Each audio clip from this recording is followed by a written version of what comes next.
The concept grid is a new visualization introduced in version 15 of VantagePoint. It has two major aspects. First, there's the presentation of the concepts, laying out a whole set of topics and subtopics in a way that allows you to see the connections between them. Second is the data behind it. Underneath the concept grid are groups created by a topic extraction algorithm whose purpose is to cast a broad net and tell you what is in a data set when you don't really have a place to start. First, a caveat. The concept grid is, frankly, an inappropriate tool when you have a regular study to do on a topic area known to you. If you already know what the topics are, what are the areas being researched and developed, then you should create your own manual classification fields and put the records in those buckets. We have other videos for advice about creating and assigning record classifications.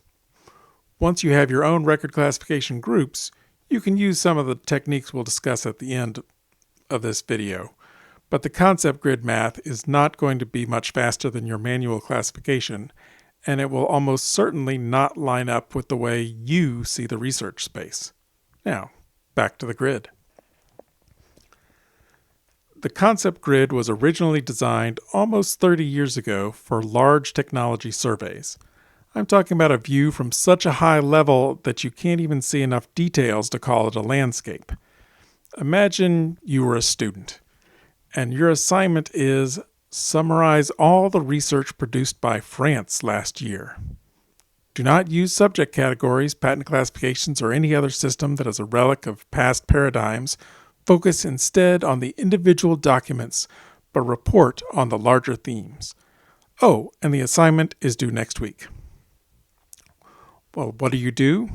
Well, what we did was throw a lot of math at the records, let the data self-organize, and then identify those clumps of topics that might represent a larger concept. The technique was best used in broad what's new analyses specific to different industries, where you may not have had a good idea of the main topics of the area, but where the data terminology is not always established yet. The concept grid is a good way of doing technology scouting. Look only at the most recent year's data and ask, what are the things that the concept grid identifies as a topic that I don't immediately recognize? And that's where the interest comes in as an analyst, looking at the data and saying, what is going on here? And is this a new topic, or is the language shifting because of new application areas or new players? I'll first define the concept grid based on what it is not. Record clustering is when you take all the records in a dataset and calculate the similarity between them.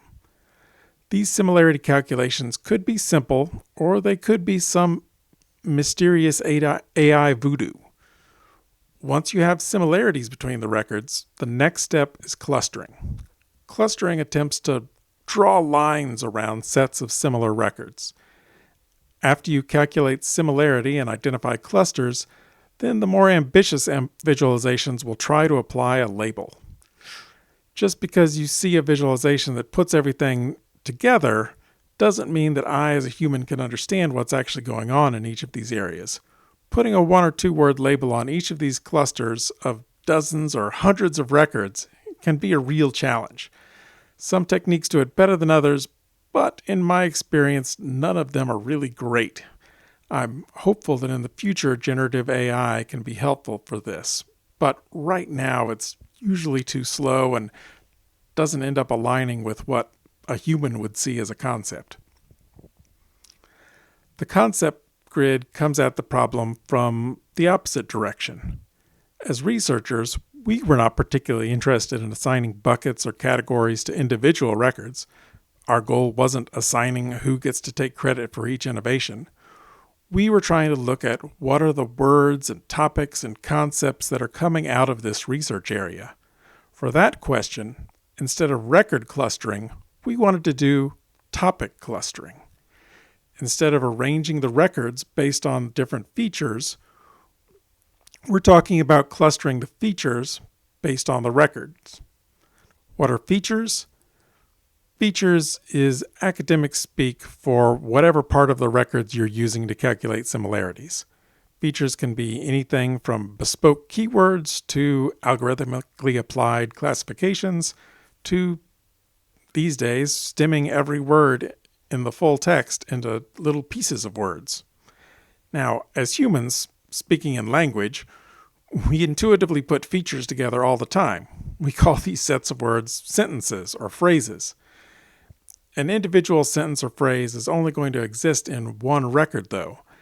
And so the topic clustering algorithm attempts to pull those features out of all the different sentences across many, many records and see which sets of features, which ideas tend to show up over and again in your dataset. Now, typically, you would rank sets of features based on their cohesion and exclusivity. Cohesion is how closely related all of the terms are. How often do they all occur together? What's the likelihood that when you see term A, you're also going to see term B?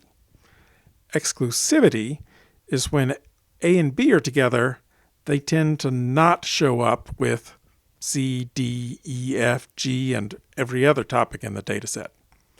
So what are the ideas that if people are talking about them, they talk only about them and exclude the other topics? After that, the same thing happens as with record clustering. You try your best to draw lines between the topics. Find a boundary. How tightly does this topic stick together? How exclusive or how far away is it from other clusters? A lot of the academic research in clustering boils down to how to calculate these two ideas of cohesion and exclusivity and which one to give more weight to in what situation. In VantagePoint, our goal is to do something a little bit simpler. When the math gets too complex, it is almost impossible to trace back and understand where specific outputs came from. And our goal as an analyst-focused company is helping people understand the data. If we drop 1,000 abstracts into ChatGPT or Gemini or Copilot and ask it, what is this about? The AIs can say, this is a list of topics, but they can't tell us why they identified those topics. What are the common things that make those ideas stand out as opposed to other topics? And if it's not explainable, then it's not something I want to hand off to my boss or end customer. The concept grid takes a hybrid approach between topic clustering and record clustering. We start by finding the topics, so the same topic clustering math. But instead of ranking each of those clusters based on cohesion and exclusivity, the algorithm for concept grid throws in a good dose of record clustering and tries to highly rank clusters that will cover a large percentage of your data set. The goal is to have a set of clusters that includes as many records as possible and puts them into one of the major topics that are identified. Then, of course, the reason we call it a grid and not a concept list is that we repeat the process for each one of these major topics. Each of these large topics is run through the same math again, with that topic acting as its own independent data set. And then the output will identify what are the subtopics of research within that major topic. The final step of the concept grid is coloring those subtopics by finding those subtopics that co-occur across multiple major topics. The purpose of these colored subtopics is to identify enabling technologies or small areas of research that can contribute to development in multiple higher level areas. Originally, this technique was being used by a research funding organization that was looking to get the most bang for their buck. They wanted to find ancillary areas and small research areas where they could have a broad impact across multiple major topics that they were interested in. The original concept grid was their approach to finding those investments in material science or process chemistry that they could make that would then accelerate developments in the major areas that they were interested in.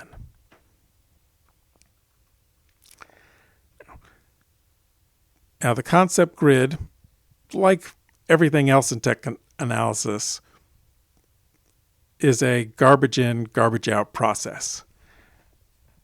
If possible, I'll still say use a curated set of keywords.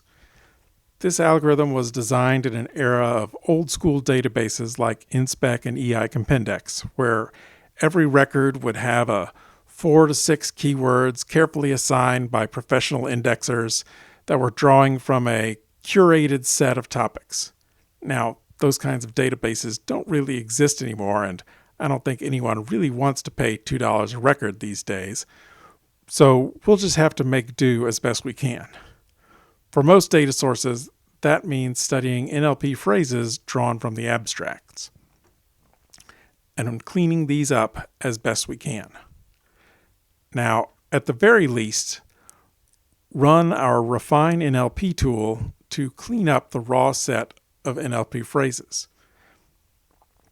As you use the Refine NLP, remember to apply a stop words lists of words that you have encountered in past studies that you don't want to see again, and also apply a whitelist of words that you want to protect that you don't want the Refine NLP tool to get rid of. If you have a literature set with a keyword-like field, say author keywords or the mesh terms from PubMed data, you can use the list comparison or my keywords tools to identify higher value terms in the phrases list. So use list comparison or my keywords to make a group in your phrases list. For a repeatable solution, save these identified words back to a my keywords list, and then you can apply it to future data sets.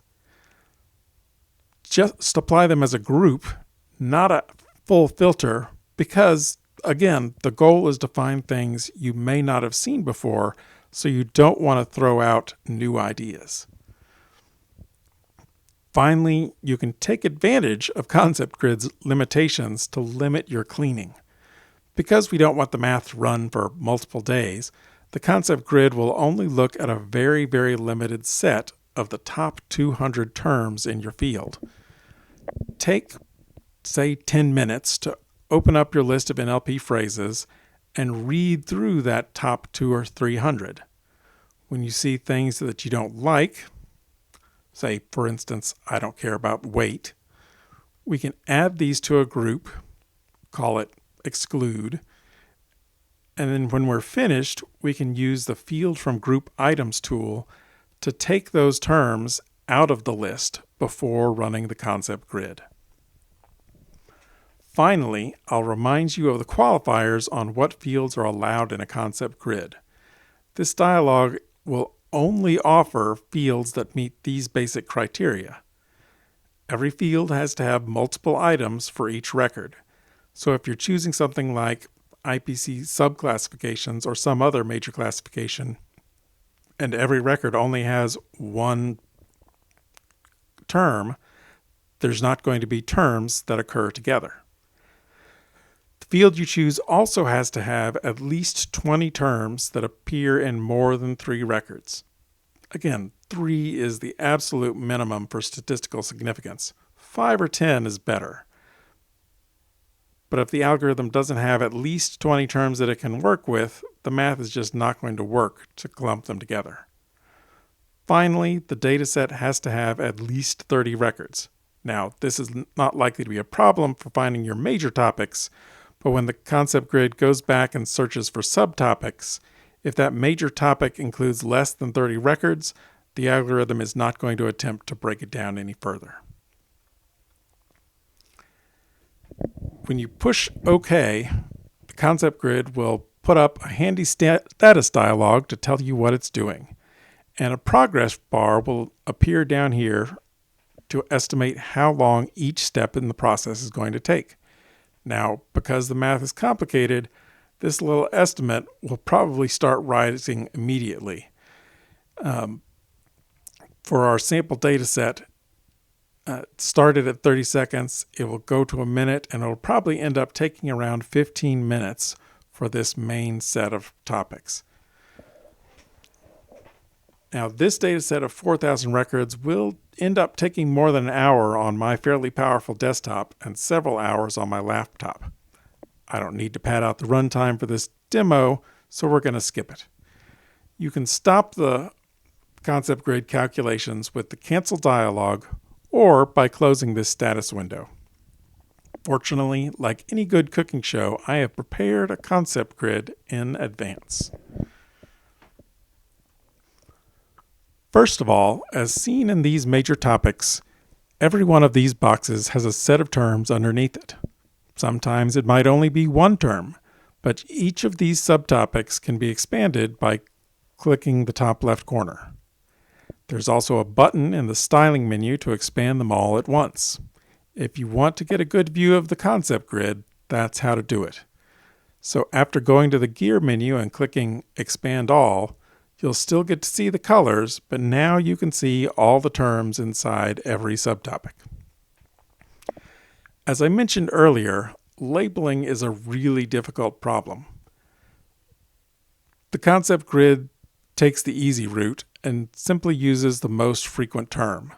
But we're humans, we're smart. We can look at this and say, garlic, onion, ginger, soy sauce, red pepper powder, pepper. This is a spice blend of some variety. Double-click on the header, and now we can type in our own label, spice blend, and click outside the box to save it. Next column, water, honey, phrases about parts and proportions. Let's call this group recipe.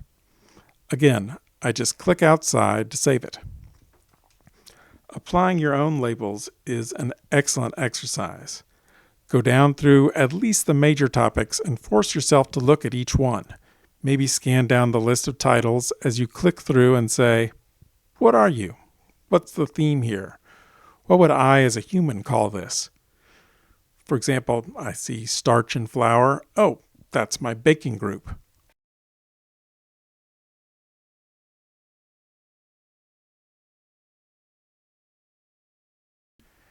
Here's one named steps, but it's also about fermentation and soybeans, so process for making soy sauce. Again, it is a very good exercise to go in and rename if you can. Recognize and assign the concepts to them. This is what we get paid the big bucks for as humans. Finally, I will say be careful with the colors. There's a limited palette as you move around the color wheel until you get back to somewhere you've been before.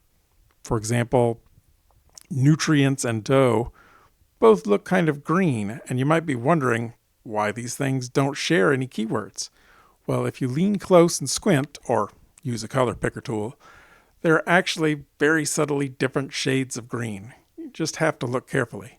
So don't assume that if two colors appear the same, that the terms inside are the same. Always expand the subtopics and read the actual contents.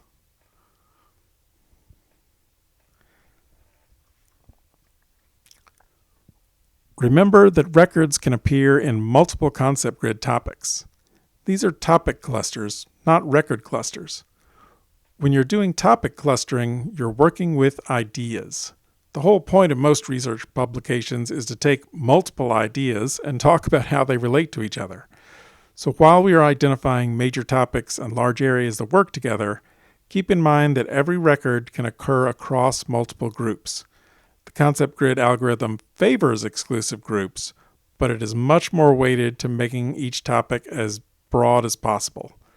The major reason that groups don't overlap with each other is that the math is trying to find another big topic somewhere else in the idea space. It doesn't spend very much time making sure nothing overlaps. Again, the basic idea of the concept grid is finding ideas, finding topics. We're not looking to assign records to buckets. we're creating grist for our human mill to think about. What are the new ideas? What are the things that are going on here? What are the connections that I can see as an analyst? This is VantagePoint. It's a tool to enable analysts, not replace analysts. Now, what do you do with all of these topics once you've created them? Behind this visualization, VantagePoint has created a group for each major topic and then a field with more groups for each subtopic. Each of these columns in the concept grid will be a hidden field on the summary screen. The algorithm also creates an other group to hold all the records that did not make it into one of the major topic groups. In the grid sheet, we only show you the main topics, but these fields will include that other group. Why? Remember that study about looking at all the research in France? One set of major topics might not be enough. So we would identify the other group, create a sub-data set to pull off the ungrouped records, and start the process again to say what are the remaining topics that might exist in this other group. Then we kept doing that, repeating the process until the math fell apart and it stopped returning recognizable topics.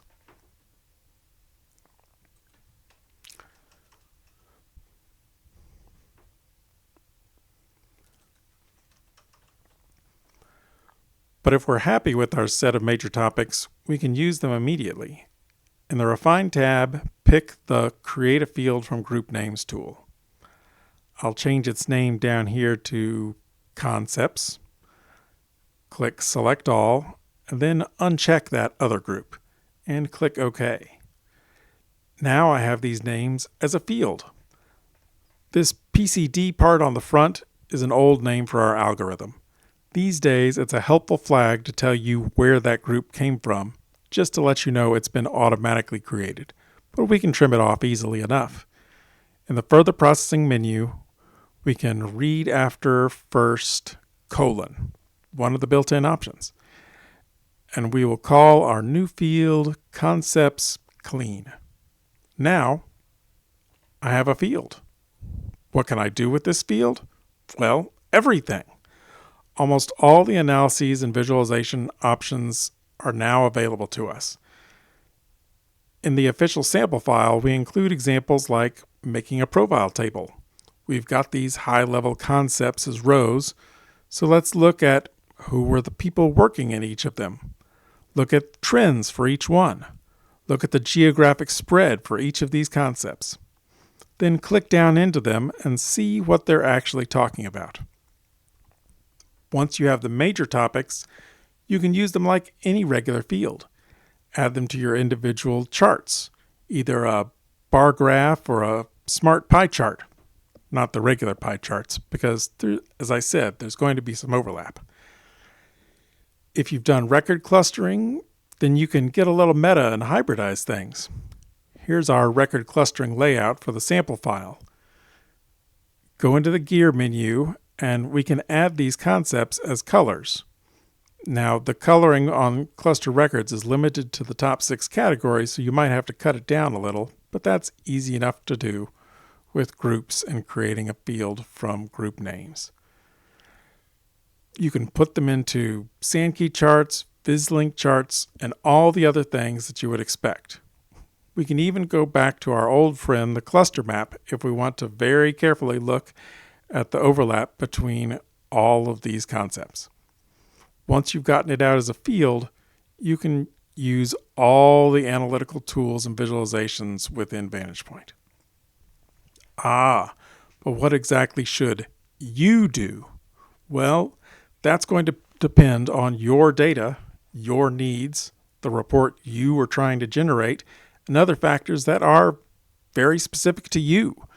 To answer that question, I would invite you to follow up with our help desk. Please feel free to contact us at the help desk with these kinds of open-ended questions. Like I said, the team here have all done these kinds of studies in the past, We're always happy to share advice from our experience.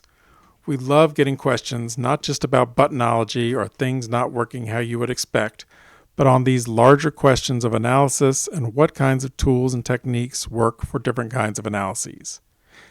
And with that invitation offered, I hope to hear from you soon.